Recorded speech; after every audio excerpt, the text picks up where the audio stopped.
Welcome in to the Jordy Culotta Show. Wave your hand out there, baby! Shout out to the show. She puts the pinky into the nostril. Man, look at that. Healthy competition, there's nothing like it. Y'all grow up. The line's wrapped around the stadium. Different strengths. I just lost a tooth. It's going to be fun. You know, we might have a story. I love what you're doing. Ogeron wants to take us fishing this afternoon. Sharif, you play for the bad boys of the SEC, man. We don't apologize to anybody. A lot of people are saying you're going to be wearing number 7. I don't really know. I want to. He look crazy, Bill. Good feet on the old man. This is some back you know, I love. We'll be right back with the Jordy Culotta Show.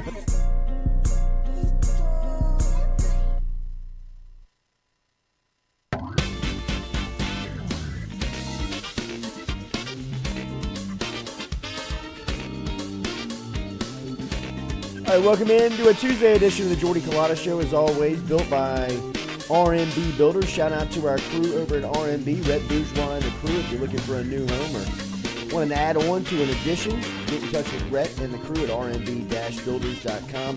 Our phone line every day is always brought to you by Southern Regional Medical Center. Charlie Harvey and Jason Ramazan, formerly known as Metropolitan Health Group. Same services, same great people over at Southern Regional Medical Center. Bringing you our phone line today. Tough Tuesday morning here, the day after LSU falls in Omaha to Wake Forest 3-2 in brutal fashion as the Tigers give up a run in the 8th. The game totally changed in the 6th. We'll talk all about it coming up here on the Jordy Culotta Show, as we said, built by RMB Builders. Katie is here live on this Tuesday. Stewie is here. We have no idea where Lloyd is. LSU has run away with the Jello shot challenge that I got to be honest about. I've totally lost interest in now that they've come in and dropped. Is that $30,000? I mean, that's what Stewie said. $30,000 That worth. makes me a little nauseated. 5 times 6,000. I mean, y'all know how much I wanted that Ole Miss plaque to come down, but dang, $30,000? It's no fun anymore. It's not. I love Ty Graves. Yeah, it's He's amazing awesome. that he did that. But $30,000 is $30,000. Why the flex here?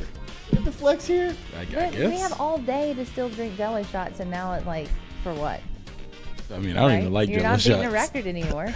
You don't like Jello shots? I mean, either. You don't? I mean, I'm not to that note. I'll take 1 or 2. But Yeah, I mean, I'm out on the a challenge. Jello shot will do humble chew you your quick. Jello shot, or do No, you just take it straight down? Yeah, right. It's like an oyster. But like sometimes it'll make you like Oh, it, God. it Sometimes make you it's a big gag. Jello shot. Yeah. I don't wanna squeeze. say I that, usually but- don't squeeze the whole. Yeah, I usually no. kind Yeah, of keep the yeah, sides. Yeah, you gotta like. Right, Sometimes I might like. You're wasting. You finish it. Yeah, then, you got nerd. the Yeah. people that dig in with Here. their finger and get all the edges, like Like, they're Turn serious. the music down, Stewie. See, I just kind of like dig my finger in there to get it out of the Yeah. cup, and then But I'm not gonna take the whole thing. And like for real, turn the music down. Are you telling me to for yeah, real turn no, it that's down, what or I'm is that saying. part of like when you take a Jello shot? No. Turn the music down, Turn the music. Stewie. I'm about Everybody to turn do the music this. down. I'm trying to take a Jello shot. It's a depressing Tuesday here for LSU baseball. We talked about it yesterday. You would know and you would see what Jay Johnson, where his headspace was once he moved on from Ty Floyd. And when he gave the ball to Thatcher Hurd, you knew, like, it was time to win tonight. He wasn't planning on any elimination games. He wasn't planning on any losers bracket. He was planning on getting to Wednesday and getting in the winners bracket and getting a win away from a national championship game. Now, LSU's got a very, very steep road to climb here, as they've got 3 games before they can make the final, which would be the best of 3 series. LSU seems like they are just about cashed up on arms. Last night when Jay Johnson was asked about it in his post-game press conference, he was pretty snippy with the reporter, saying that they have 9 pitchers left, and they'll start the guy that gives them the best chance to win, and if they got to move on from him, they'll just go to the next guy, and they'll keep doing that until they get 27 outs. So last night was, I thought from a pitching standpoint, LSU did just about everything that they could to win the game. The part that let them down, and look, we'll get to the umpire, and we'll get to the calls and you know how that affected the game. But it was LSU's offense, to me, that on this stage, really, it cost them. And I know that this is a very big stage, and I know that Wake Forest is a really solid team that came in with a deep pitching staff, one that was very well respected nationally, and Hartle, threw a really good game too. At 6 innings, only gave up 4 hits. He did his job, struck out 9.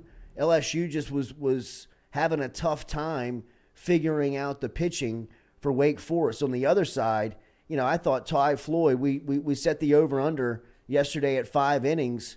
He went a solid 5 innings, gave up 2 hits, struck out 10 yesterday. And, saying, the first 5 innings of the game, LSU and Floyd looked like they were in control. And then the 6th inning came, and that's when the game totally changed. When LSU walked 3 and loaded the bases on a strike zone that just evaporated. Like it totally went away. And yesterday I was busting chops on Tennessee for making excuses on losing to Skeens. So I'm not trying 24 hours later to come in here and make excuses. LSU's offense let them down yesterday. They had opportunities to drive in runs. They had opportunities to make things happen, and they didn't do it. The fact of the matter is that you can be a star for as long as you want at LSU. When it gets to the postseason, that's when you earn your star status. And for guys that have been here for a while and guys that have, gotten a lot of accolades and a lot of trophies, and deservedly so, when it comes to this time of the year, this is where you got to earn your check. And, for guys like Dylan Cruz, most notably, last night, going 0 for 3 and striking out twice and looking like he was guessing at times. I'm not here to bang on Cruz. He's going to be, the first or second pick in the draft and has been outstanding for LSU. But if LSU can't, do something monumental over the next couple of days, this will haunt Dylan Cruz for his time at LSU. Because to get to this, to where they are, and for the stars not to be the stars, this is where the dudes got to be the dudes. You know what I mean? Like, if you're a headline guy, you got to be a front page guy. You got to be a marquee guy in Omaha. And that's just what comes with that territory. I don't think that this is anything that, those types of players don't understand. That, when things are going good, you're going to get a lot of credit. But when things are going, not up to standard and you're not performing, there's a certain pressure and blowback that comes with that. And for LSU not to get the production from its stars like they really need. I mean, Dylan Cruz 0 for 3 last night. Tommy White 1 for 4 last night. Gavin Dugas 0 for 2 last night. Jordan Thompson 0 for 4 last night. I mean, that's just, that ain't going to work. But some blame's on the umpire, right? Sure. Like in the strike zone, because who knew where look, it was? I mean, we'll get to the umpire, but I'm not going to get here and say that they lost because of the umpire. No. Right? They had their opportunities, and first things first, if you're going to be a star, this is where you earn your star status. Right? I mean, it's one thing to be a star in the regular season and play at a high level during that time. But when it's time to earn the money, it's time to earn the money. And LSU last night had multiple opportunities that they let get away. Look, Wake Forest made the play in the 8th. LSU had that same opportunity in the 8th and couldn't. Trey Morgan came up, lead off double, get on, can't move him around. And, look, man, the umpire, That guy. I just I'm scared for his life. I don't. Well, he's going to be fine. I mean, Is he? if nothing happened to the officiating, the officials at the NFC Championship game in New Orleans, when Bobby Hebert was pleading with the New Orleans airport to lock the gates, like seriously, like he was like, "Don't let him out of town," and they got out. This college baseball umpire will be out. But I mean, whatever happened in between the 5th and 6th inning it changed the whole game. I mean, there's a track man that is watching watching these pitches, and like again, I don't want to come off like we're making excuses, but a couple of those calls in the 6th inning totally changed the entire complexion of the game. Why does that happen? How can it change like that just suddenly between it's the innings? human element. I mean, that's the part of sports that people want to preserve. I mean, that's the part of sports that's widely debated on. Should you have? I mean, why can't that track man just call balls and strikes? Yeah. I mean, if it has the strike zone to the perfect coordinates, right, and understands what it is, if the ball's in that area, why is it debated on whether it's a ball or a strike? Well, because it's a human being back there, and it's it's up to his judgment. It's up to the to the beholder. I mean, whatever he thinks, he's going to call. And for 5 innings, it was pretty clear what a strike and a ball was. And then in the 6th inning, it totally flipped. Like, I mean, everybody was recognizing it. I mean, I was listening to Doug and Chris Blair and Bill Franquez. I had those guys on. I was watching it on television. I mean, Doug was like, "This is hard to watch." I mean, you could hear the ooze in the crowd. I mean, it was like, man, what are you looking at? I mean, there's one shot of LSU baseball's dugout where it's Wes Johnson, Jay Johnson, and a couple of staffers, and they're just like, their mouths are open. I mean, they're just all like, nobody's even blinking. I mean, they're just like, what are you doing? Like, I mean, this is the national quarterfinal, man. Like this is the biggest stage of the sport, and you got this clown down there, like, that just loses sight of what the strike zone is. And look, it was on both sides. Yeah, it was on both sides. I'm not complaining, and saying that's why LSU lost the game. But you go to that 6th inning, they get 2 runs off of walking the bases loaded on a strike zone that's just totally gone. I mean, look at the numbers. I mean, look at the pitches. So does he see that? Does the umpire see that? No, he ever didn't see that. But I mean, after, I'm like, sure. an Yeah, I mean, inning, can Katie, you go gotta back see and it. look If at you it? can't see from standing right Well, behind I know, the plate, yes. I don't know where else I don't know what other seat in the stadium you want to call balls and strikes, Right. but behind the plate, seeing it. Well, yeah, the come slow right motion at of you. him watching it was amazing, and then still letting it be a ball. I mean, it was like, are you kidding? Like, that was a ball. All right, cool. Let's go to the next pitch. And Ty Floyd just up there, like, he was like kind of trying to like laugh it off almost, like. Well, I mean, Yeah. you could see him mouthing to him. He was like, that's a strike. Yeah. And it's been a strike all night. I mean, he's like, what's going on? Where you want me to throw I it don't at? want to look. I don't want to come off like we're blaming the umpires. The umpire was bad on both sides, and it affected the game on both sides. LSU had great opportunities at the plate that they didn't come through on, and I got to be honest. I thought that was a base running blunder with Morgan. I mean, like, I don't know the exact science of baseball. I don't. And I could tell when Morgan, he was kind of caught in no man's land, where he's off the bag and the ball is hit directly at the third baseman on the bag. So it really kind of takes the play of getting back to third off the table, right? I mean, like, if he tries to dive back at the bag, I mean, it's a simple kind of like sweep tag, and he's out, I would think. But in the postgame, Morgan said they had what they call it was like a red or a hot call or something, a red call, so which means that they're running on contact. And if you go back to the situation, there's no out.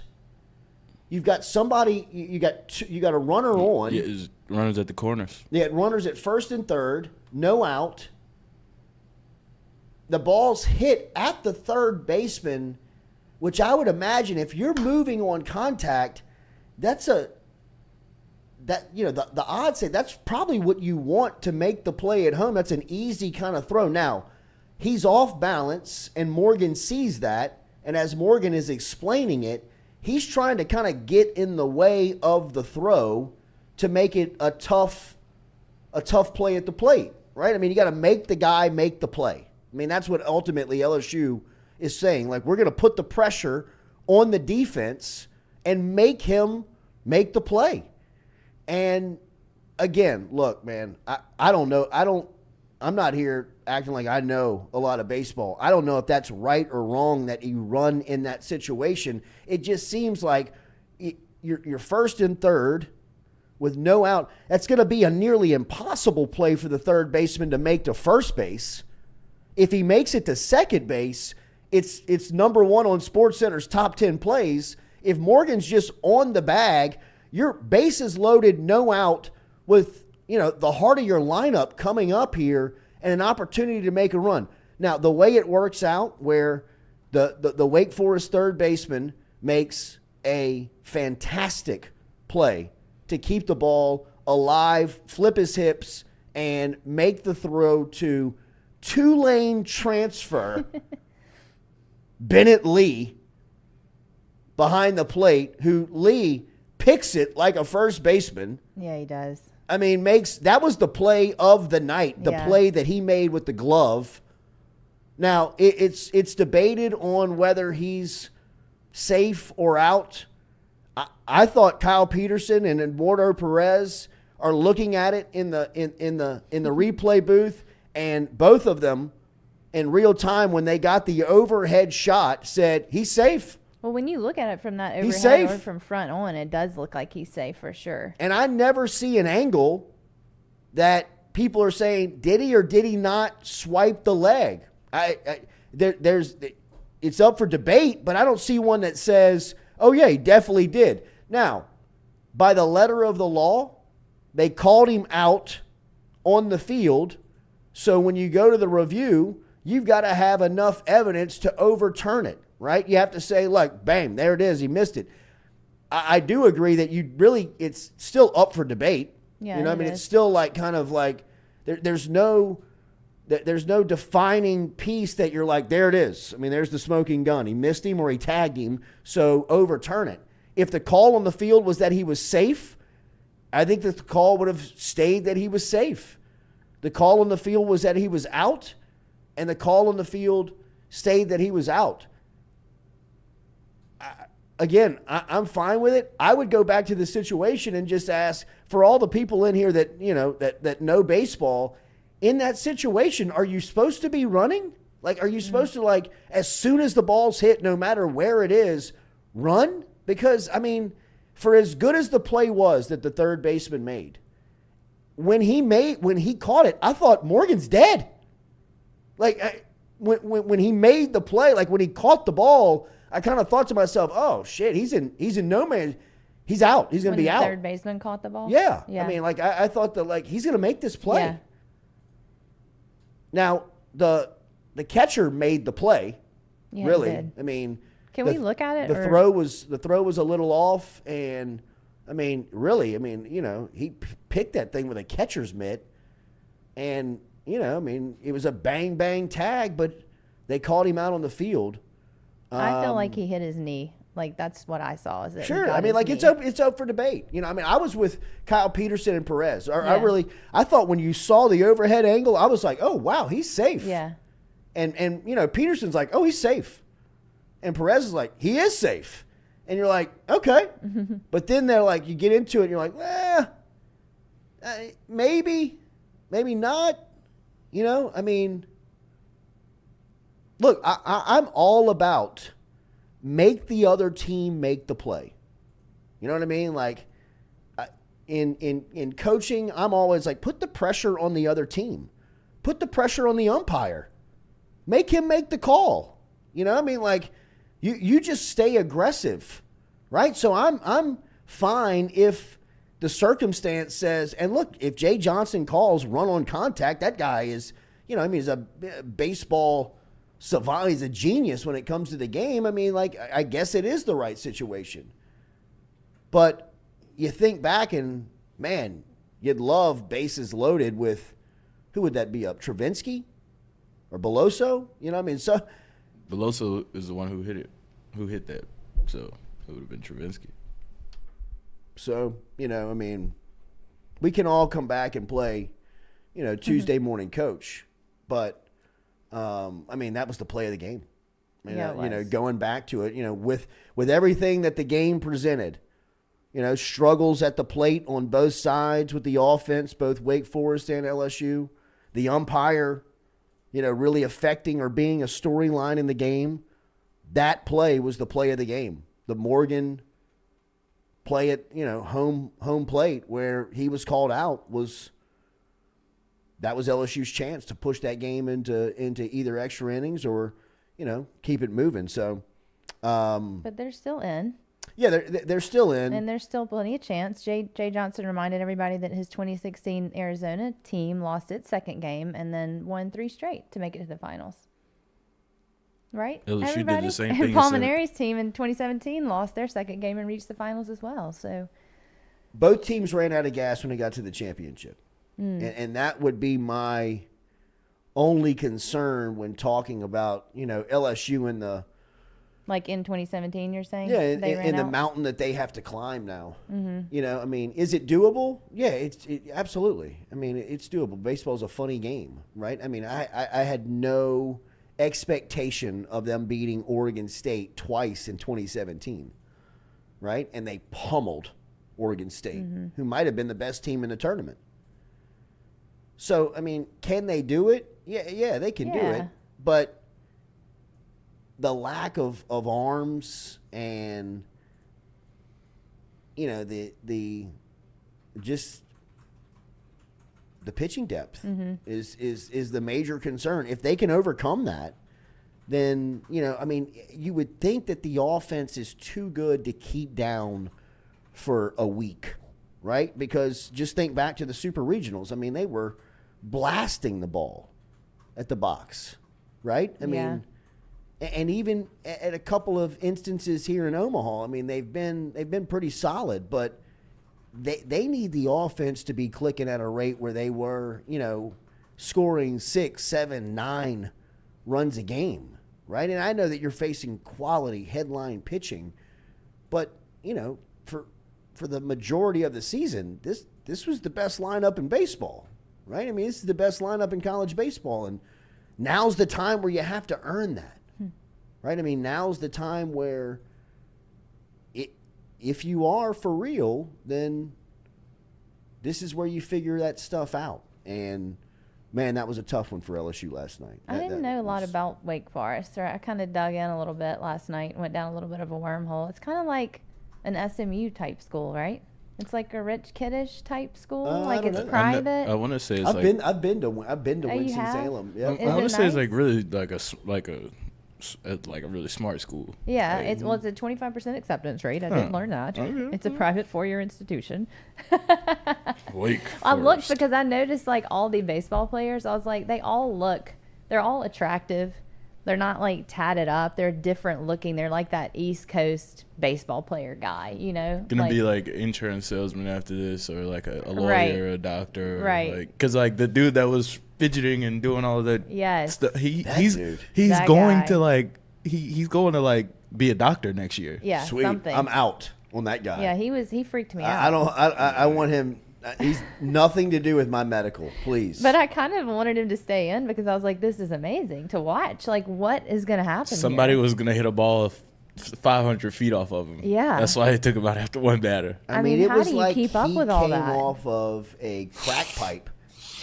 He was hanging out with Lloyd, the little. Well, it was like a circus act, too, with the ball in his hands and all the tapping on the. I was like, what is the rosin bag. Talking to his glove. Yeah. What about when the coach was coming to get him? I thought he was going to fight the coach. I know he wanted to. I mean, like he's MFing the guy as he's walking at His him. jersey, he probably had what, maybe 2 buttons Okay, buttoned that's on the another jersey. thing. They all had their jerseys unbuttoned, and so when they won the game and they ran out, and the announcer was like, "Oh, look, they're unbuttoning their jerseys." I was like, "No, I've been watching. Like their jerseys have been unbuttoned the whole game. Like that's how they play.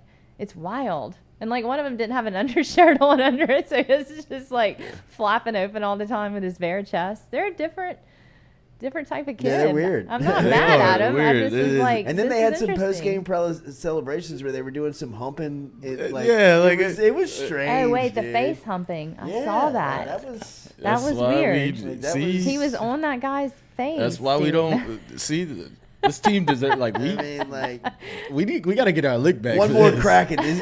One more crack at the Deeks. Yeah. At the Demon Deeks. Yeah, their uniforms are weird too. With Yeah, demon they're deacons written strange. across the They're front like strange. that. They're It's strange. different. They're- Why a deacon, like a church type deacon? Is that what that is? And like their fans No, were I chanting mean- like, What were they chanting? I couldn't figure it out. "Let's go Deeks," maybe. I don't know. Like I couldn't. That's This what I is was trying to weird. figure out too. I couldn't hear what they were really saying. Wake like, Forest what do is you a weird chant? place. Yeah. Yeah, it's kind of like I remember I was there. I went there for the LSU Sports Radio Network sent me there to do a women's college basketball game, and I did the radio for it, and it was Wake Forest and we went to Winston-Salem, and it's kind of like a haunted town. Like I was gonna Oh, say, really? What this Oh, where the, like the witch Salem trials? witch I was trials? gonna say, Yeah, what this where where it the is? Salem Yeah. witch trials Right, are? Okay. All right, dude. Well, Yeah, because like I was We like, know where we were are. at the hotel and like they were like they had like the stuff at the front desk like things to do in Winston Salem, you know, and I'm like, where even am I? You know, I'm like Burn a witch doing at the here, what man? is stake. this? And I mean, like the whole thing was built on like, you know, like haunted tours, Salem witch witchcraft, trials. yeah, and all that So it's stuff. kind of a cool spot, I guess. Cool. Is the campus like nice? If I remember correctly, yeah, it was pretty cool. I mean, I remember going around town and they had a big, a big like radio conglomerate is like based like right there, and we went and spent like half of the day there, and it was like one of the it's like either IMG or one of these big like collegiate radio networks is like stationed right there, and that's where we spent a bunch of time. But I remember it. I mean, you know, it's like North Carolina. I mean, it's kind of like a pretty part of the country. Yeah. But I mean, I remember it being kind of a little weird place. You know, kind of like a little like. We'll put a spell on you Yeah, here. where am I? This is strange. The activities they're going on saying- in the Wake Forest Brian locker Burgess room said last Salem night. witch trials were Salem, Oregon. But now that somebody else is saying Salem, Massachusetts, where That's right. how many Salems are there? I mean, look at these weirdos, bro. Yeah, that's weird. I That, mean, that one is really that's a lot. I mean, like that needs like an explanation. Like, how does this get out? Like, how Yeah, are you- like- hang on. Like, fellas. We just won. And all of you have your phone out filming this. So this is not the first time that this has happened. I mean, he's exactly. grabbing that guy by the back of his head. I mean, that is a straight face ram. Like, I mean, that guy is like sitting there like he's like passed out. I mean, Jesus. It's so bad. You'd be surprised what happens in a baseball locker room, but Well, is it that? yeah. Is it worse than that? It gets worse. Really? Yes. Yeah, that's Way worse. different. Way worse. That's real different. This is like locker rooms are weird, Yeah. but baseball locker rooms are weird. Like, yes. like let's get weird. Yeah, Like, yeah. Baseball, I mean, it's another level weird. Yeah, Yeah, baseball's like- weird to me. Yeah. It's a weird sport, weird It people. is. It is. But that is really weird. I mean, not everybody. no, not I'm everybody. not taking a shot at the mic'd up crew. Yeah. Not everybody, but, But Not the everybody. majority of baseball is a real weird culture. Strange You know place. what I mean? Like- Like goatees and little flavor savers for everybody. Yeah. And like, bro, why are you I mean, walking this around? stuff. Why are you walking know, around I the mean, dugout in Yeah. a jock strap? face Yeah. humping after wins. Like, You know what I mean? Like, I don't know if I want to go to the semifinals with this crew. I don't know if I want to hang out with these boys anymore. This is not the type of celebration I was thinking of, fellas. I feel like it's more like the rural players that Wait, act like that, wait. right? Wait, did y'all see the old man getting getting the autograph from Livy Dunn? No, I did. Katie, I this think man I is left like the room at that point because this- David told me she showed up. this man is like 60 years old, getting his hat feel like signed I've by seen Livy him Dunn. before, too, man. Me too. Hold up, I God, gotta he find looks it. so And they just had it on familiar. camera? I mean, Absolutely. I mean, I think that there is always a camera on Livy Dunn when she's in Yeah, I public. guess yes. so. I really do. I mean, I think this guy, dude, just no shame. I mean, his Cheesed wife out. is either with him or somebody on television has alerted his wife, and he is sleeping on the couch for at least 2 or 3 nights. Honey, I mean, was getting this for our granddaughter. She's a huge gymnastics fan, honey. Bad angle here for Grandpa. And the cameras caught him at just a they very, caught him, very like- inopportune time for him. Caught him in 4K. But Livy, she's everywhere. She is everywhere. Look at his face. I got him. He's like spelling it out for her Yeah, right he's like, there. no. To Ronald, that's Ronald. Livy, if you don't mind. And look, a picture if you don't. Would that be cool here in between That the is- innings? You know they took a selfie. That is so funny. Look at his face. Fantastic Funky Bunch brings up, I meant to bring this up too. What was the obsession with the analytic guy for Wake Forest? Oh my God. What was They the deal were- with that? I mean, they have gotten that guy a general manager job in the major leagues. I Yes. mean, he's fast tracked. Yeah, he's the next New York Yankees Why GM. so much time on him? I have no idea. I mean, the story is, I mean, the guy's got a staff of 20. That's wild. And he's a grad student. I mean, he's a student. So this isn't done other places really? I mean, I don't LSU know has if it's to that extent. I'm almost positive LSU has a pitching and a hitting. I'm sure they lab. do, Oh, but yeah. like Well, this I mean, guy, like I think know that his they're, whole like, background. trying to make him a little Theo Epstein type. Yeah, they were like sucking the sack last night. That's the reason I started looking into Wake Forest. mean, I was like, what do they got going on over there? They went on for what, 30 minutes, 40 minutes Yes. about the pitching lab that they have. I would recognize him anywhere now. I know his face so well. What do they call him? Stat, whatever they call I him. had to turn it down for a minute. I turned Doug and Blair on. Yes. I mean, really. I was mean, like, at the beginning of it, I mean, I was this just like, is- I can't take this I'm anymore. out. And it wasn't even about him. I saw when they talked about him, I turned it up for a minute just to get a little background, but then I was like, all right, I'm out of here. Y'all are doing too much. This is too much. Like, But LSU back in action today. They will be taking on Tennessee at the dreaded 6 o'clock block in Omaha. Man, I mean, Josh Pearson and the rest of the left fielders. Who is the architect at Charles Schwab Field? I mean, look this cat up and ask, like, hey man, did you know that this was a baseball field? Like, I mean, this isn't a park. I mean, people are coming here to lay out and, I mean, trying to get sun. I mean, like the shadows of the place and the way that the sun like hits. It's a baseball field. I'm not saying that, you know, like you got to build like shade retractors and like being able to like block the sun for these people. But I mean, for God's sakes, I mean, the shadows in between the pitcher's mound and the plate, like nobody thought like, hey man, I mean, there's going to be a lot of games that are going to be played the evenings here. You know what I mean? Like, let's make sure and account for the sun and how it's going to set on this multi-million dollar complex that we're building.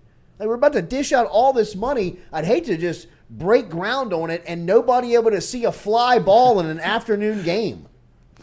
I mean, like, it is a death trap trying to catch a baseball at this park after 4 o'clock.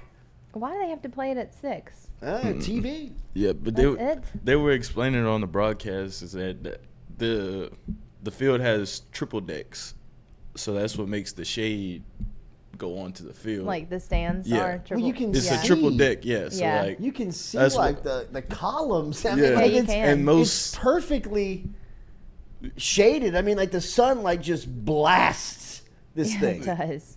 I mean, it's like nobody accounted for like, hey, the sun sets over here. So maybe we when should it put does, the stadium over here. We might be able to face this thing and like turn it that way. So, Nah, you know, I mean, when you've got outfielders trying to catch fly balls, you know, they're not going to take one off their teeth.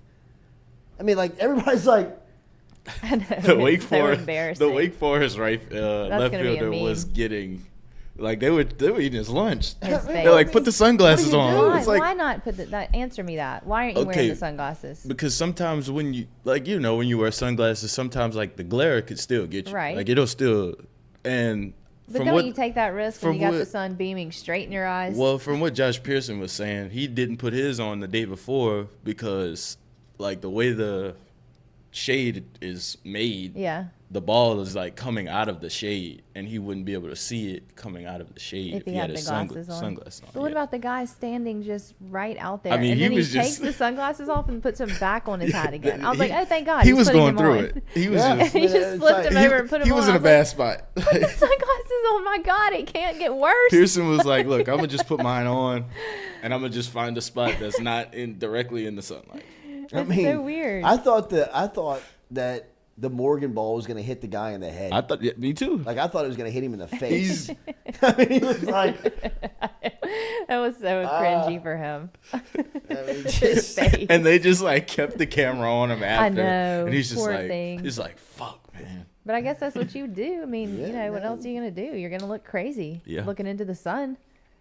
Terrible. Like that is so bad though. it's unreal. I mean, it's like unreal that it's this bad. I mean, like they can't see their hand in front of them. You know what I mean? They're running away from the ball. And then it's hard. Like it's hard for the hitters too. Yeah. Because Yeah. there's like the shade going into the batter's box. Mm-hmm.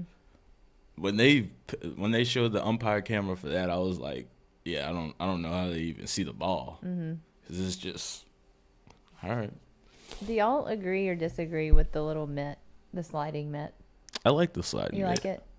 What's But the purpose of it? Is like what hand do you wear it on? Yeah, I don't. Are we Is it wearing it like on if our you've throwing been getting hand or are your we wearing hand it on the stepped glove on? hand? By the cleats? Like when you're. I mean, it is hard. So yeah, but like But other than that, is there another purpose besides protect your hand from getting stepped on? Like, I mean, do you but skin your I- hand? you when still you have your slide thumb in? out. Jamming your hand into the base. Yeah. Yeah, is that? because they are like it is like a hard little Yeah, sure. thing, but like I think it's more to look cool. Is Yeah, it? I think it's a cool thing. Seems kind of mean- soft. Baseball has It's been not, played it's a hard. long time. Yeah. Long time. Without those, though, like That's when what did I'm those saying. really come into play? Probably like Like within the last 10 years. yeah, Yeah, for sure. yeah. Because I, like mean, I remember seeing one for the first time, being like, "What the hell?" I know. Kramer Like cooking Robinson mitt? would wear I know. one. It was like a Like an oven mitt. Yeah, it was Looks an like an oven mitt. It Yeah. was taking something out of the oven. And then you got to wear it. Yeah, I mean, you gotta keep I mean, it you gotta on you. keep it in you gotta keep Yeah. it in the pants the Yeah. whole I'm game. like against. I know. Yeah. I don't me like too. anything. I'm I out. don't like keys in my pocket. Yeah, I'm out. Well, yeah, and when you're running, why do you want anything like that back there in your pocket? I don't know. The whole thing is a little strange to me. So much stuff on a base. Like I I know. mean, like all the stuff you got to take Yeah, off like, when I'm you like- get to Yeah. the base. It's I- like Baseball, like I wasn't a real big like tape and all that. Like, Uh-huh. put me out there, put some dirt on my Yeah. hands, Yeah. coach. Like, let's get it. throw me Like, that glove. Yeah, I know. It can't make that big of a difference, right? not really.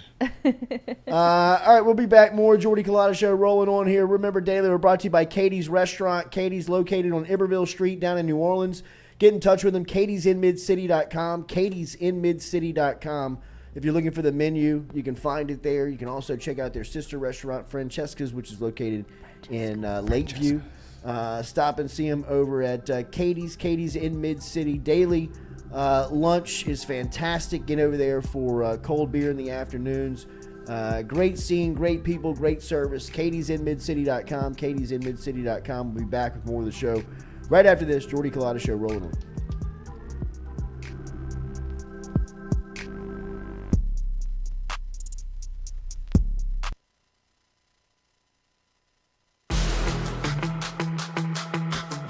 Donaldsonville Glass and Body, the trusted name in frame, body, and automotive paint repair since 1977. They have served their customers for over 45 years. You can find them online at dgbauto.com or stop in and see them Railroad Avenue and Division Street out in Donaldsonville, Louisiana. Look, they can help you with your insurance claims. They can make the repair process as stress-free as possible. I'm speaking from experience here. I've got numerous windshields, body repair, all done by Kenny and the crew over at Donaldsonville Glass and Body. They are, without question, the most well-equipped shop in the area. Stop in and see them today. Shop them online, dgbauto.com, or stop in and see the crew over in Division Street in Donaldsonville, Louisiana. Donaldsonville Glass and Body.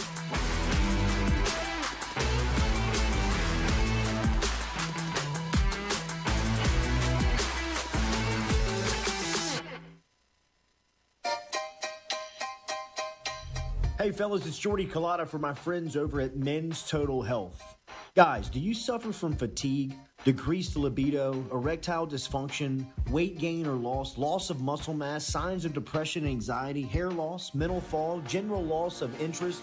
Then you might be suffering from low testosterone. Go see my friend Mike Roach and his great team over at Men's Total Health, over in Metairie at menstotalhealth.net online.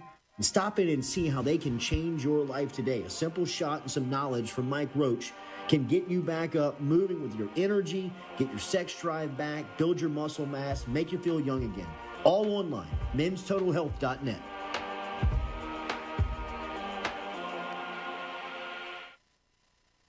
Red Stick Sports, a local staple in Baton Rouge to all sports fans, was founded back in 1981 and has remained a family business for over 40 years. Today, they still have the great selection on the floor, but they're also a leader in custom apparel for businesses, sports teams, and other groups. Take it from us, everybody over here at FM Digital Media. They help us out with all of our apparel. Let them help you out today. Go ask for Cody over at Red Stick Sports. Check him out online at redsticksports.biz.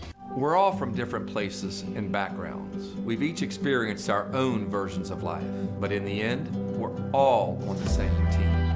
I'm part of that team, along with these players in purple and gold. Kayshawn Buddha, Malik Neighbors, Miles Frazier, Kyron Lacy, Greg Brooks. Whether on the field or in the courtroom, your team matters. So join our team. make a difference. Bet. Let's get it done. The Jordy Culotta Show is brought to you by A-Bears Lawn Maintenance. Commercial or residential, A-Bears Lawn Maintenance is ready to work. A-Bears can tackle all your homeowners association requirements. Call Blake at 225-485-8022. A-Bears Lawn Maintenance.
All right, welcome back here. Jordy Culotta Show, as always, built by RMB Builders. If you don't mind, give us a like, share, comment on that YouTube page. If you don't mind, if you're not subscribed, hit that subscription button.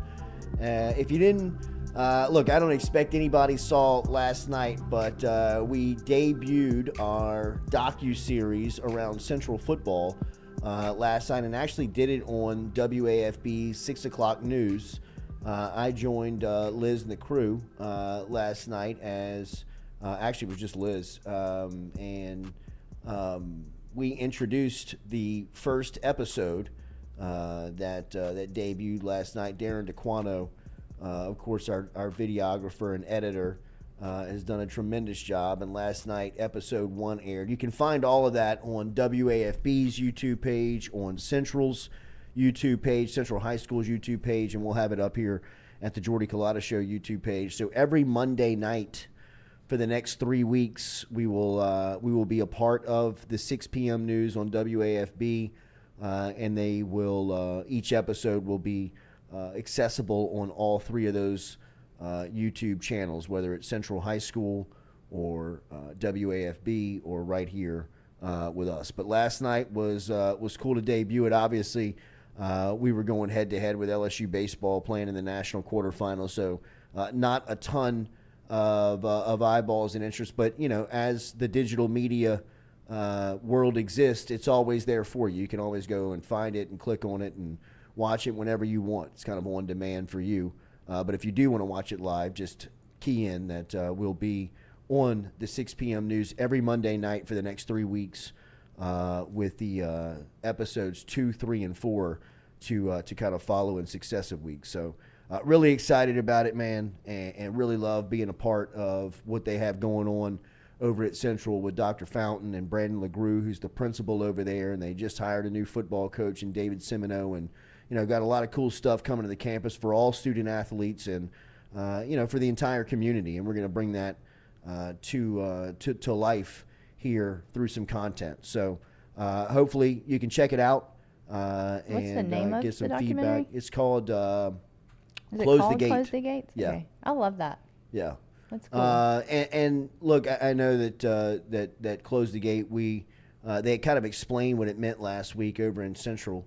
And, you know, it's very much a protecting their own type mentality. And it's not about people who are just from there. It's about people who move to Central, who come to Central, who want to be a part of what they have going on. And all they're saying is they just want to keep the talent within the community. And they want everybody to get a fair chance at Central High School to be a student athlete of, you know, any sport. But they also want to develop the young person, the human being as well. They got a lot of great stuff happening on that campus, and we're going to tell a lot of the stories coming up over here over the next couple of years. So make sure and check it out. I also mentioned to you that we have the social club going on. We've actually got our landing page up for the social club, so you can kind of check that out, and you can get in touch with me on anything that you may be looking for as far as some services that we can provide. But we were doing,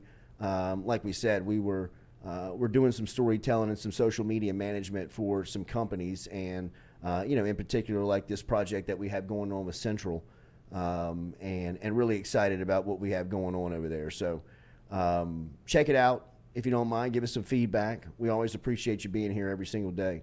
And we'll continue the conversation as LSU will face off against Tennessee today in baseball. We talked all about last night in LSU and Wake Forest. Tigers falling 3-2. They'll move into a elimination game this afternoon versus Tennessee.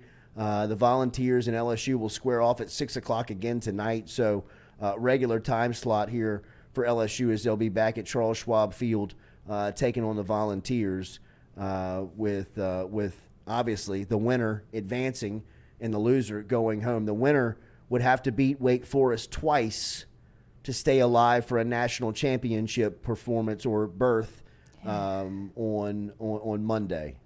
So it's a tough task. LSU has their hands full, and as we said, we kind of mapped it out yesterday morning. If they lose here, it's going to be it's going to be just survive in advance, just try and get it done, because they went all in last night throwing Thatcher Hurd, after Ty Floyd had finished up his 5 innings. That told you everything they needed to know, that you needed to know. They were going all in for the win last night.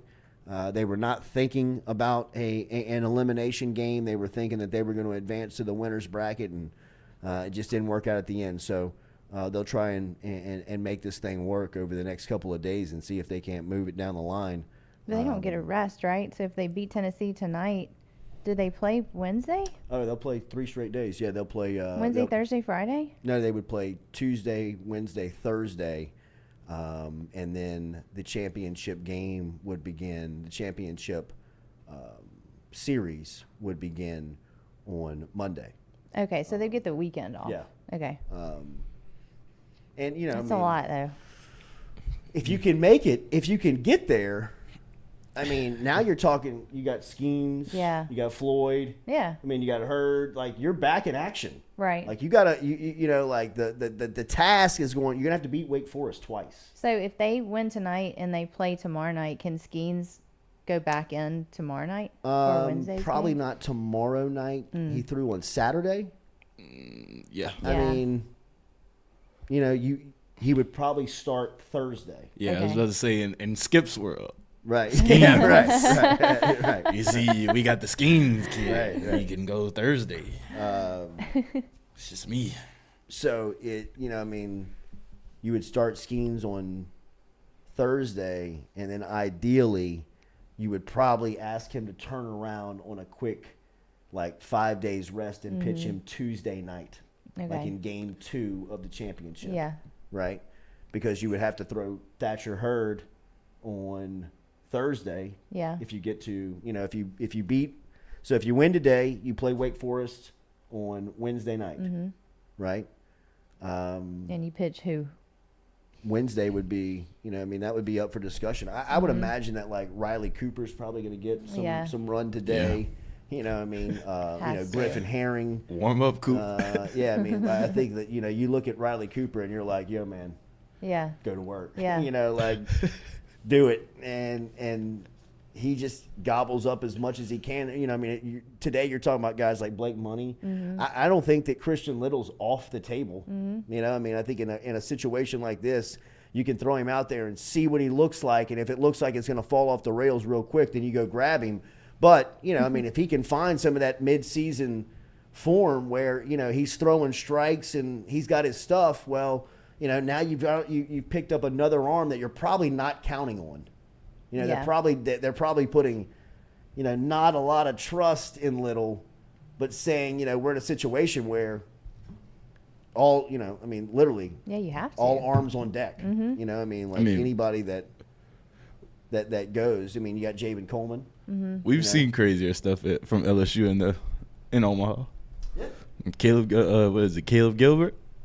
Caleb Gilbert had a great performance. He wasn't even supposed to play. That was the performance that turned the whole thing. Yeah. That was the one that really kind of set it up. Can need one of them.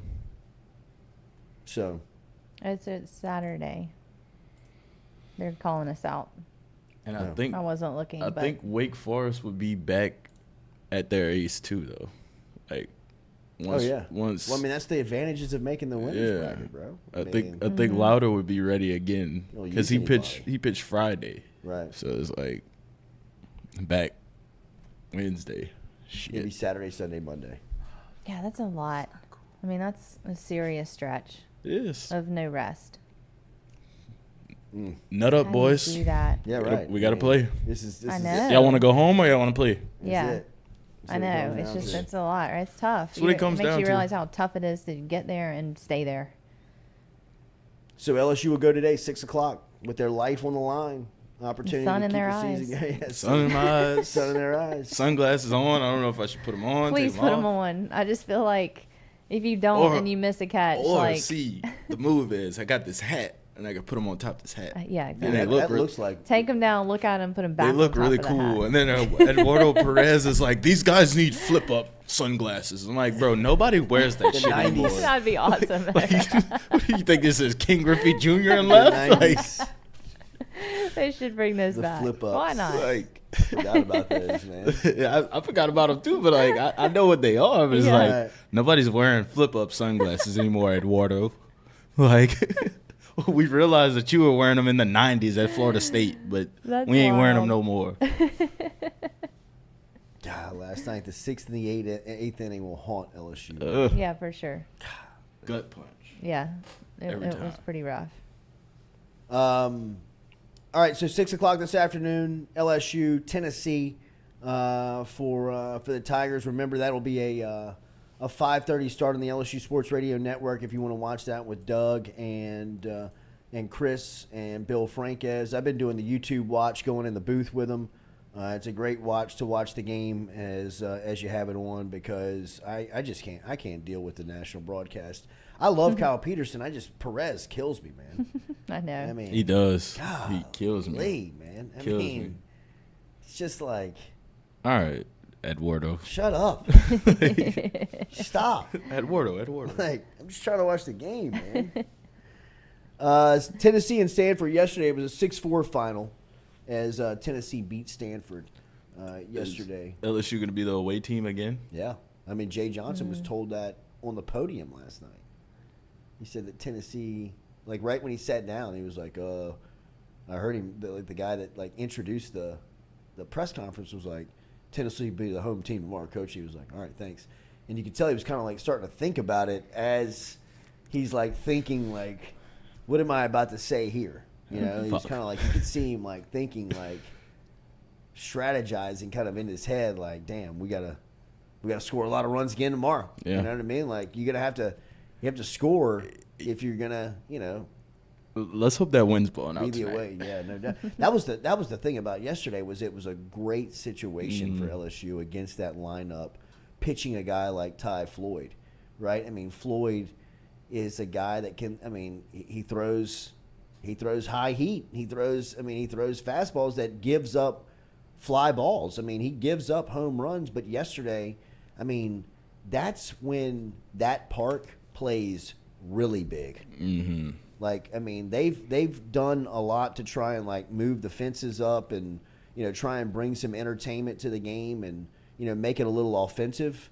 But when it's blowing in like that, when the wind's blowing in like that, and it's as big as a park as it is, I mean, that place plays like, I mean, an Fenway. open field, man. I mean, that thing was set up for LSU last night with who they had on the mound in Ty Floyd. And look, man, Floyd did his job. I mean, Floyd is, if that's the last time we see Ty Floyd in an LSU uniform, I mean, his junior season was solid.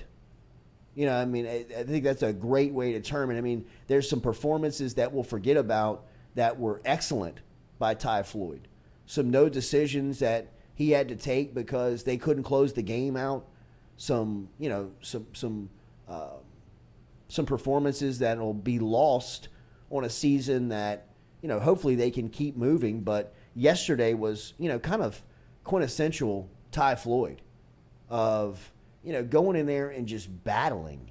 I mean, 5 innings, 10 strikeouts, gives up 2 earned runs. I mean, he yesterday, 2 hits, I thought was fantastic. I mean, you couldn't have asked for a better performance at any time yesterday for Floyd. And for LSU to lose that performance is the one that, kind of makes it a little bit more gut-wrenching. Makes it a little bit more tough because LSU, they had what they needed on the mound. They had what they needed from the pitching aspect with both Ty Floyd and Thatcher Hurd. I mean, I thought for as much as Hurd battled, he really gave you a solid 3 innings, striking out 5, giving up one run on 1 hit. That that was another performance that you can win with. And offensively, I think is what LSU would look back on yesterday's game and just say, man, that just that can't happen in that type of spot. I mean, I hate to go to Dylan Cruz because he's such an excellent player and he's so good, but on that stage is where you have to perform. And going 0 for 3 yesterday with a walk is just it's a performance that I think we'll all kind of remember for it just not being timely, right? I mean, if nothing else, I mean, you would want him in that situation to really respond and have a day, and hopefully they can put it together because offensively it's always felt like that's been the best attribute of this team, and the offense is going to have to carry them to wherever they go because the pitching staff is just taking shots and depleted as the days go on. But Somebody put on Facebook one of LSU's dinosaurs put on Facebook. Next game, Skeens is pitching. Okay. I mean, if you're Tennessee, Thank got to you. pump him full of some tests. Jeez. Give him all those steroids that Tennessee thinks Why? he's on. That's what Tennessee's saying, right? Because of his acne. Isn't that what they're saying? Yeah, 'Cause but his it's acne being- was way worse at Air Force. Yeah, but they're saying His like face that's is what. clearer now. Acne, gained 11 pounds. Like, the Like- dude weighs 260.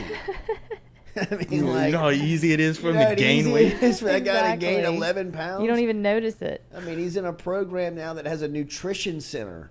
There's a weight program. And oh, by the way, he's not like running around doing military exercises every day. He probably still is though. Yeah. Like Yeah, people So will tough come up with task for the anything. Tigers, man. God, that was a tough game. this is a Yeah, tough it loss. was. That was a tough one. I What just even turned my like? TV What do y'all off feel after. about TCU and Oral Roberts? Like, I don't want to play Oral Roberts. Oral don't want Roberts, to? I wouldn't want to play Oral Roberts either. They're just like a scrappy, scary. just- yeah, I like- think TCU will be out, right? yeah. I feel like that. Yeah. Like they're done after today. It's TCU and Oral Roberts Today at 2 or 1. They Yeah. won, and then LSU, Tennessee. Uh-huh. I mean, Tennessee's played 3 days in a row, so I know. Tennessee's scary. They are Tennessee is scary. scary. But I I mean, mean, they got a scary lineup, and they got arms. I mean, they're kind of built for like this type of road. Like they can take the long road there because they got long arms. I mean, they got a lot of arms, and they also have a lineup, that potentially can get going. and Burns going 6 innings yesterday saved the It whole did. thing. Hopefully, for him. that can tap into him not going as long today. Yeah, I mean, he might be a 9th inning thing for him today because he was. I mean, 6 innings, 9 strikeouts. I think he might be on the show for a couple days. He was on yesterday. He was banging them things in there. So it'll be, it'll be interesting to see how everybody navigates today. I mean, like Stewie said, I mean, Tennessee's they're 3 in 3 days. I mean, it doesn't matter really how deep your pitching staff is. That's still, I mean, you're digging into a lot of arms there. So, it'll be interesting to see how LSU is going to play. Is going to play on this situation, man. This is not what LSU is built for, but hopefully they can make a run and kind of do it in an unconventional way because of how they're going to have to get there. I mean, this is the long road for sure.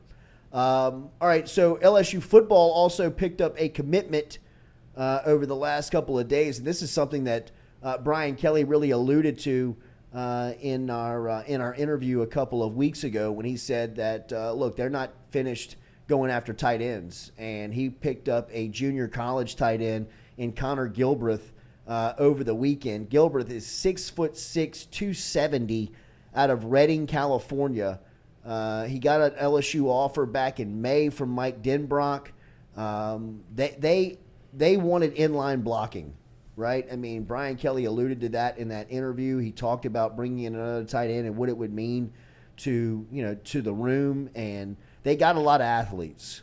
They got a lot of guys that can catch balls and that can make plays after, with the ball in their hand. They need some size. They need some blocking ability. And I think that Gilbreth really, he taps into that immediately. He gives you that immediately. And he is a huge human being at 6'6", 270. And look, only going to get bigger if they put him in, once he gets into the weight program and once he gets into, the nutrition and everything that goes around it.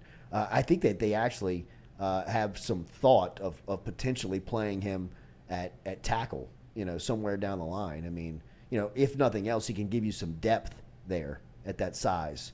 I mean, you're rock solid with Emory Jones and Will Campbell at those positions right now, but who knows what could happen with Jones. I think that there's a potential to possibly bump him down inside if they feel like that they have, somebody else that could be a part of their best five.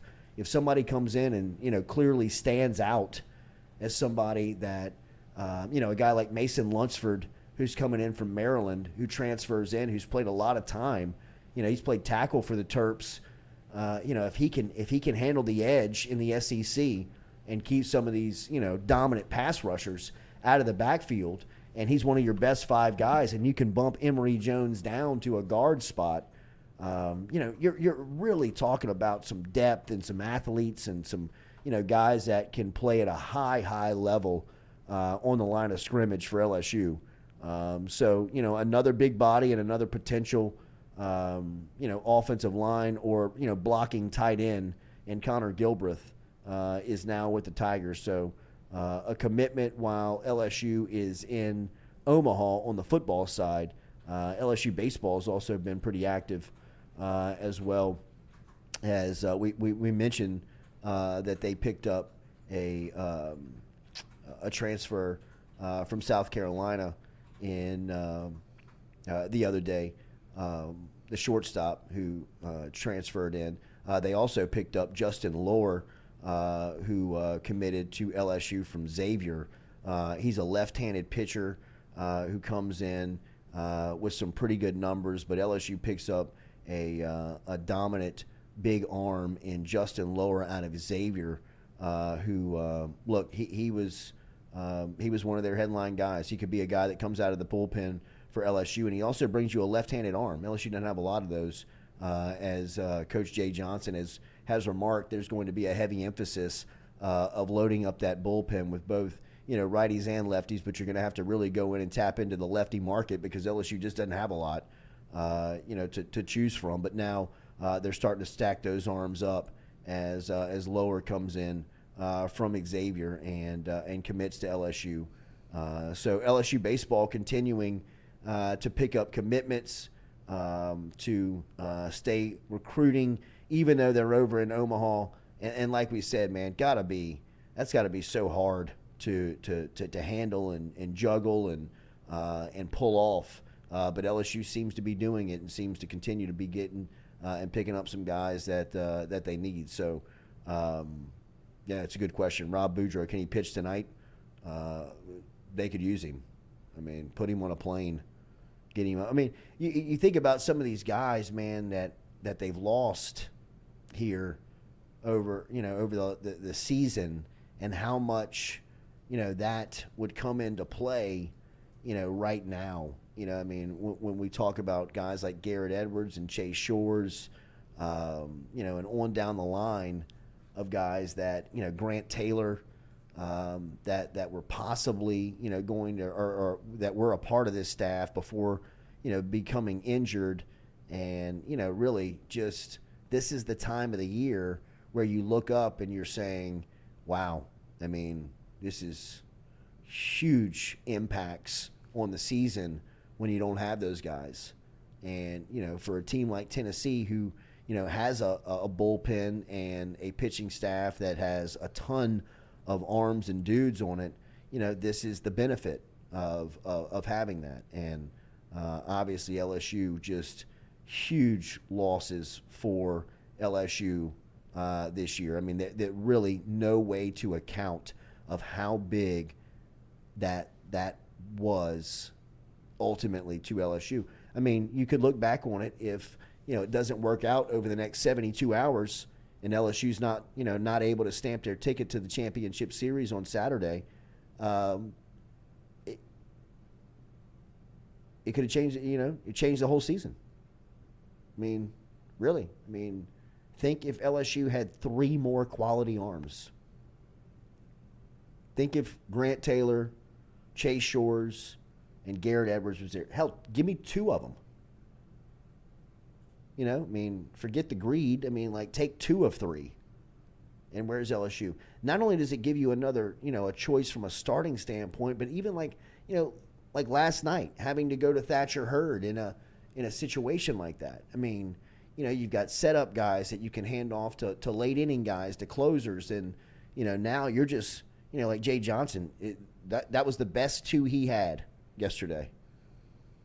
Ty Floyd and Thatcher Hurd were the best 2 that he had, and he had to throw them. I mean, it's just huge effect, not having those guys, man, obviously. Not having those guys around. All right, so hopefully LSU baseball can take care of business today. That will be a huge spot. And hopefully Zion Williamson can get out of this mess. Have you seen the latest? Poor little guy. Yeah, well... Things might start to flip here because Mariah Mills is now threatening to leak the sex tape. She has tagged both the NBA and the Pelicans in this and says that she will not put the sex tape out if Zion sends money. So that's so ridiculous. What I think Mariah is losing sight of here is that it's one thing when it's a scorn lover between you and the ex, right, playing out.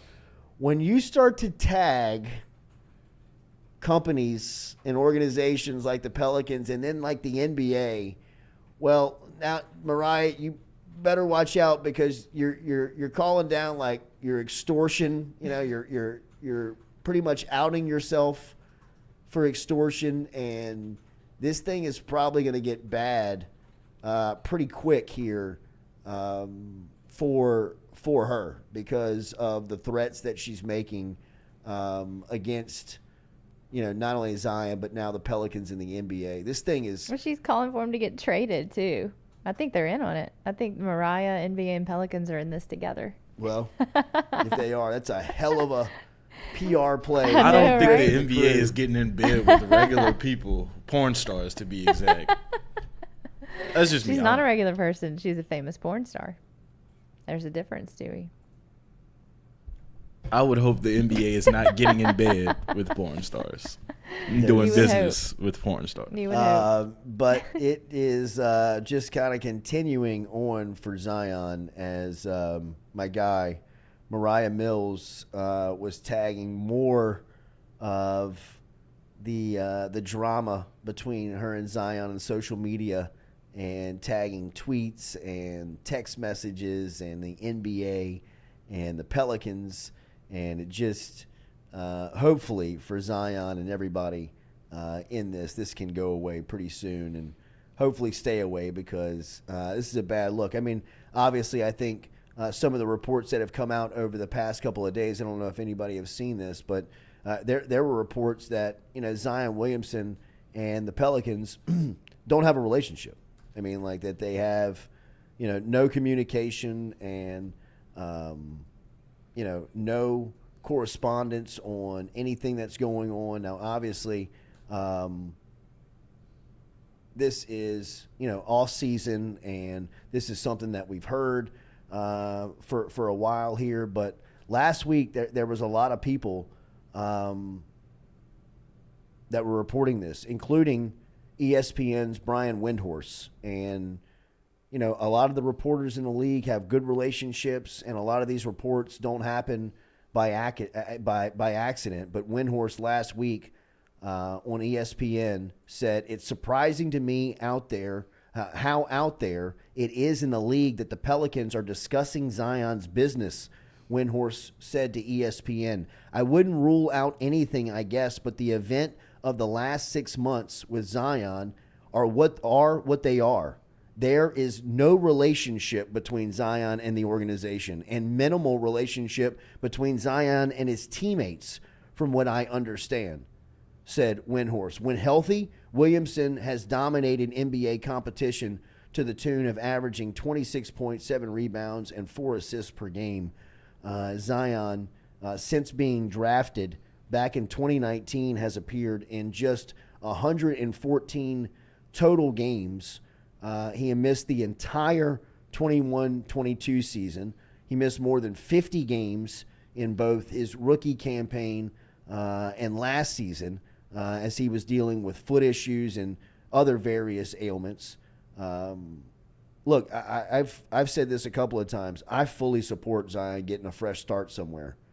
I mean, when you take a step back and just look at all that has been, done, failed on, accomplished with Zion in New Orleans, I think that, the bad outweighs the good. And, this deep into a contract situation and, Windhorse reporting that there's no relationship between the organization and Zion, I really don't know what other, what other options you have. I mean, other than, somebody making a clear 180-degree turn, whether it's Zion and his camp or the Pelicans and the organization, it seems like they're just kind of floating further and further apart away from one another. So, I mean, from a business standpoint, if you're the Pelicans, you still want to be able to get something for him from a value standpoint. And I got to imagine that, the feedback, the scouting report, the buzz on Zion is that, he never plays. So, I mean, you're going to take on this massive contract. You're going to take on, what seems to be a headache both for the organization and the locker room for a guy that, there's got to be a real question about how much do you love the game? I mean, if anybody's seen the movie Air, the story of, Jordan and Nike, I mean, one of the famous parts in there is the clause for the love of the game, for the love of the game clause. And, the Bulls ultimately were trying to sit Jordan and not allow him to play basketball away from, being under their view. And Jordan had for, his agent, Falk, to put for the love of the game clause in there to say, hey, I can play basketball, when I'm at North Carolina, when I'm, on campus, when I'm, playing pickup, when I'm, promoting Nike products, when I'm, doing all this stuff. I mean, he had to do this with the Chicago Bulls. So, I mean, I would wonder if Zion would want a for the love of the game clause.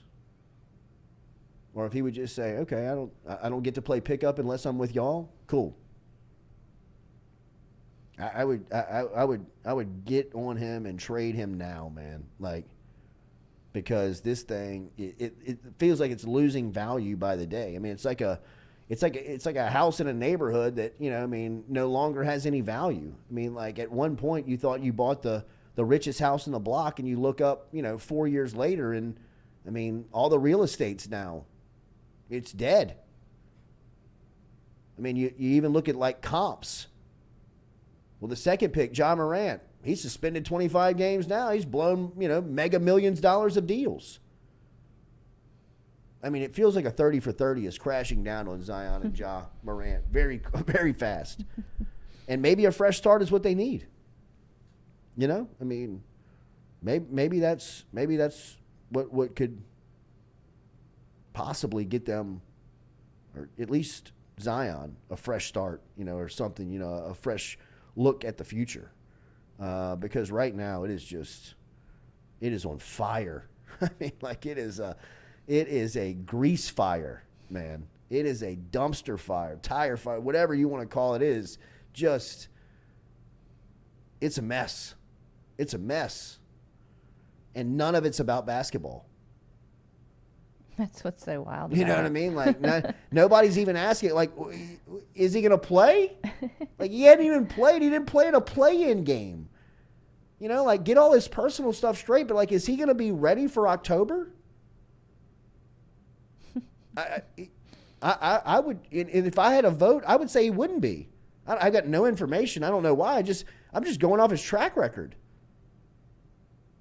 I mean, The 360 dunk before the play-in game and saying you're healthy. That's where I was like, I know. I don't, He lost you there. I don't know. I can't explain it, man. You know, I mean, it would be like you showing up to work and standing alongside your coworkers in your office and just like standing there and everybody kind of waiting for you to work and being like, are you going to engage? Are you coming in? Like, no, I'm good. But let me show you what I can do real quick on the whiteboard.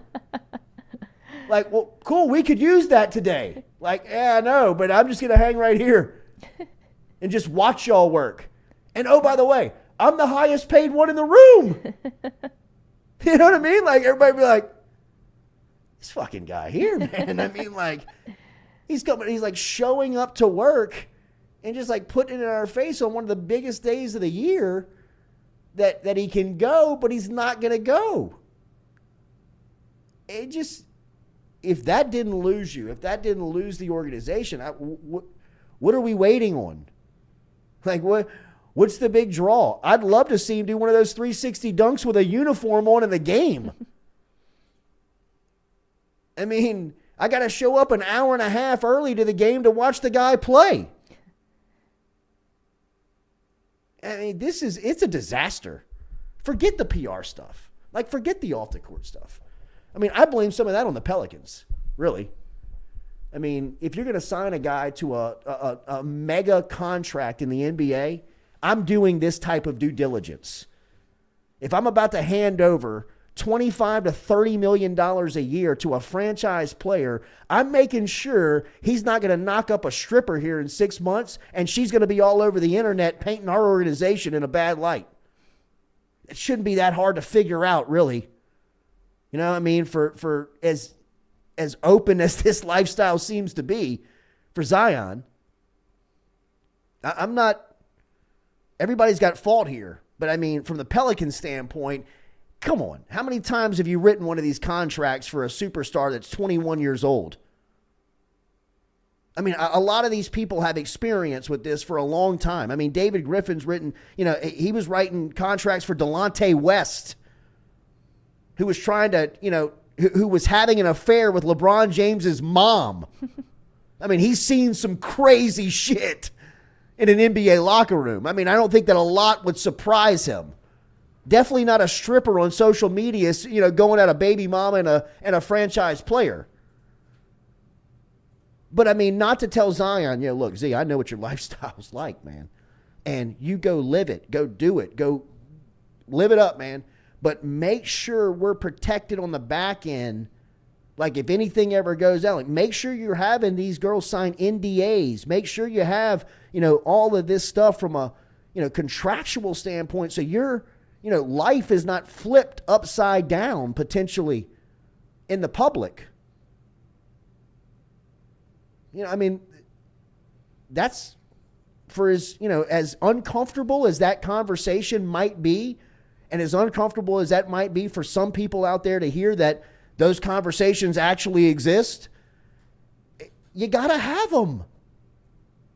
Because if you don't, you're going to look up in June and the guy's on every TMZ article that exists around basketball. And, you know, next thing you know, she's tagging you in posts. So for as much as Zion is to blame, and he deserves a ton of blame on this, the Pelicans got some mess on their hands too in the way that they handled this. I mean, the majority of your NBA all-stars and superstars live a life like this. I didn't think Zion did, though, honestly. Yeah, but, I mean, Katie, I know. You know what? That's good PR. Yeah, I know. You're That's right. good public relations. You're right. I mean, didn't. He's whoever the was last around, one. whether it was an accident or whether it was contrived, they made you believe he's this gullible kid that can jump out the gym. Yeah. Which is I mean, like from a marketing standpoint, is genius. It is. It's genius. But now, you know, like if you just kind of fell ass backwards into it, mm-hmm. and you're not really like buttoned up around it from a public relations standpoint, one misstep, I know. and the whole thing's now blown up. Clearly. Like you now, if you want to get the marketing opportunities that you were looking at 4 months ago, it's probably going to take you 5 or 6 years to get back to that table. Yeah. Maybe. So, I mean, some of them don't exist for you anymore. Ah, what a shame. Right? I mean, like, Yeah. legitimately. I know. You know? I mean, American Express dropped Tiger Woods. Yeah. You know what I mean? Like, Yeah. at that point, hey, everybody's in trouble. I know. You know? I mean, Peyton Manning's gotten dropped before. You know what I mean? It's like, yo, Zion, do you really want this stuff or you didn't? I mean, you want to just... Because, you know, it's not for everybody. Right. You know, it's not for everybody. Everybody can only act like Drew Brees for so long. You know what I mean? Like, I mean, Drew Brees was a contrived character that was in public that said, this is the image that we're going to create and paint. I'm disciplined enough to keep it on every single day, every time I think people's watching. You know, one Yahoo Sports Business interview later, it's like, oh, okay. All right, you know, little crack in there. You know what I mean? Like, this is a, you know, I mean, this is a big crack. This is a huge, you know, this is an earthquake. You know what I mean? Like, this is a fault line we found. You know, I mean, it's just, it's so disappointing to see. Like, I cannot believe that these are the issues. 5 years into the NBA. Like, I mean, this guy's traveled to every city multiple times. He sees what the NBA life is like. You know what I mean? Like, especially for a guy like him. You get off the plane and get off the bus at a hotel, there's 10 Mariah Mills waiting on you in every city. Every city. Knowing that that guy just signed a contract that's paying him $25 million a year. If I can hoax him into coming upstairs with me. What a gig and Mariah getting me pregnant, has. Bro, I'm entitled to half of that. Yeah.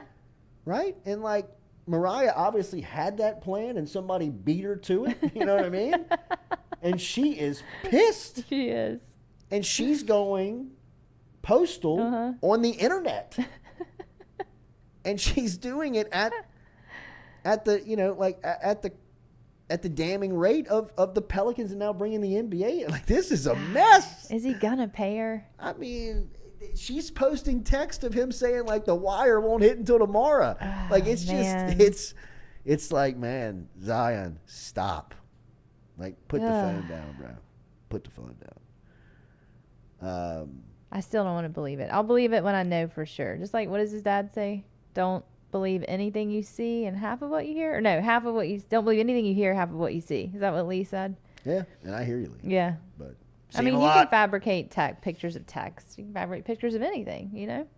Let's see the sex tape. Come on, Mariah. Yeah, drop it. Drop it. Do it. Do Quit it. threatening. Do it. All right, so another thing that I've been watching that is awesome, it's incredible, is, have you watched The Arnold? No, what is that? It's a docu-series on Arnold Schwarzenegger on Netflix, and it is a 3-part series, and I've just started episode 3, and it details the life of Arnold as bodybuilder, actor, politician. I bet it's wild. It is nuts. It is nuts. And I mean, you know, the great thing about Arnold is, like, you know, like, that makes these great documentaries is the archived footage they have on him. You know what I mean? Like, yeah, he probably has a they lot. realized very early, like, this guy is, I mean, he's something. Yeah. You know? I mean, and I had no idea about his story. I had no idea. You know, I mean, like the background of it. You know, kind of like, I knew he was, you know, from Austria and had, like, the weird accent, but just like, just this dude. I mean, you talk about make your mind up. I want to do something, and I'm gonna do it. Yeah. I mean, like, he became Mr. Olympia. He became the biggest movie star in the world. He became the governor of California. I mean, whether you love him or hate him, I mean, that guy is goal driven and became the ultimate in everything that he touched. Now, I mean, like, he, you know, he's been, you know, that as well. I mean, he's been a movie star. He's been, you know, kind of a egotistical, you know, dude, and probably, you know, pretty heavy to deal with in a lot of areas, you know, womanizer type thing. I mean, he had it. I mean, But like, I mean, marrying Maria Shriver. Yeah, that's like the powerful. story of how they met, the story of kind of like their first date, the story of kind of like coming around, like the kid. I mean, he's like, 5 years ago, I just want to get to America. Yeah. Like he's like, I'm growing up. All I want to do is be in the United States of America with an opportunity.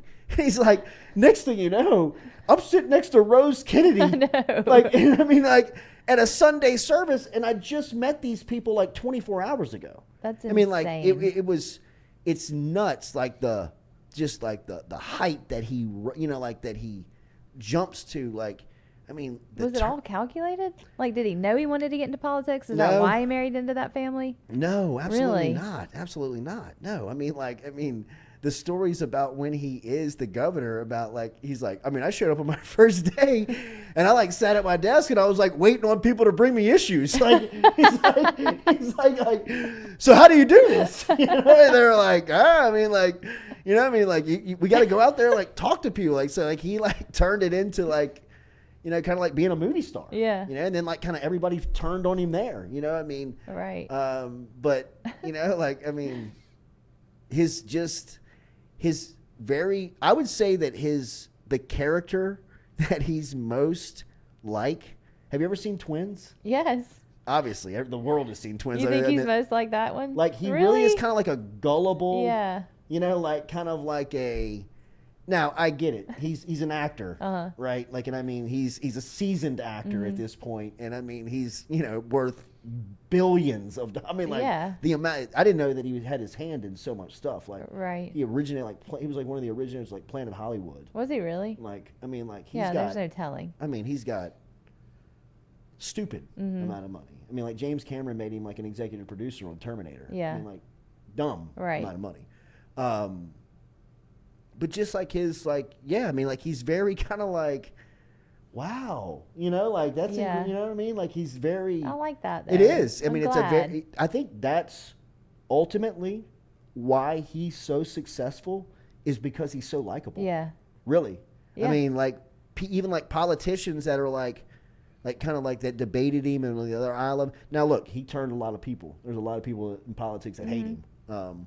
But like when he first got in it, you know what I mean? The way that he got everybody was kind of, he would schmooze them. Yeah. You know what I mean? Like he started this like smoking room at the state capitol in California, but he did it like very calculated because he could see who was going in and out of it. So he would walk down there and kind of do business. But like the people would be like, I wanted to hate him. You know what I mean? Like, I'm trying to hate him, but I can't. I mean, he's just he's a likable dude. I mean, it's a great documentary. Yeah. I mean, we're obviously, as I told you over the last couple of days, we're into the storytelling aspects of, just kind of the medium and media right now. So I'm just trying to gobble up as many documentaries and see styles and ways and, the ways that these things are shot and the stories are told. And it's a great, obviously, I mean, he's got the power of Hollywood behind him, and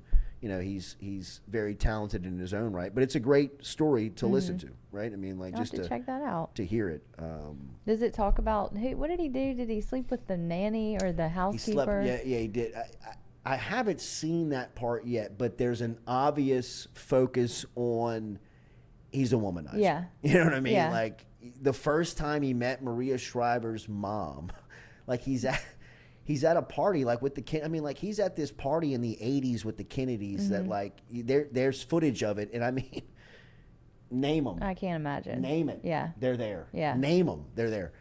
And he's kind of like walking around, and she's like, my daughter Maria likes you a lot. And he's like, your daughter has a great ass.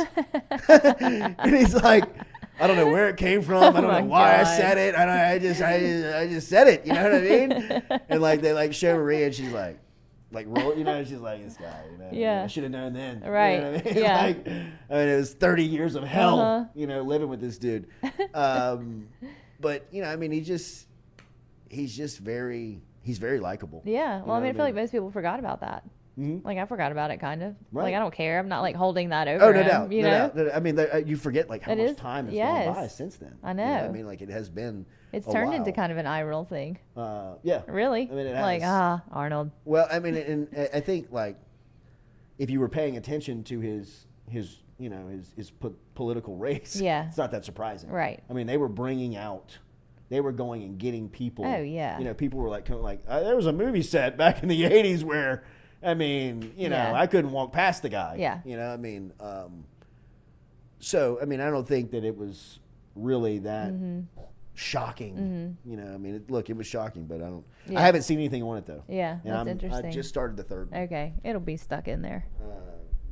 Yeah, it's got. I mean, can't tell the story, right? No. All right. Well, thank you for being here today. LSU and Tennessee this afternoon. Huge one for the Tigers. Who gets to start? I'm going with Riley Cooper. That's a good one. We go Javen Coleman. You know what? That's probably Riley Cooper in relief. All right, put it on the polls, Stewie. And we'll see. At 6 with the sun in our eyes. 6 p.m. Appreciate everybody being here. Hit that like button, share button, comment button. We'll be back with you tomorrow morning, 7 a.m.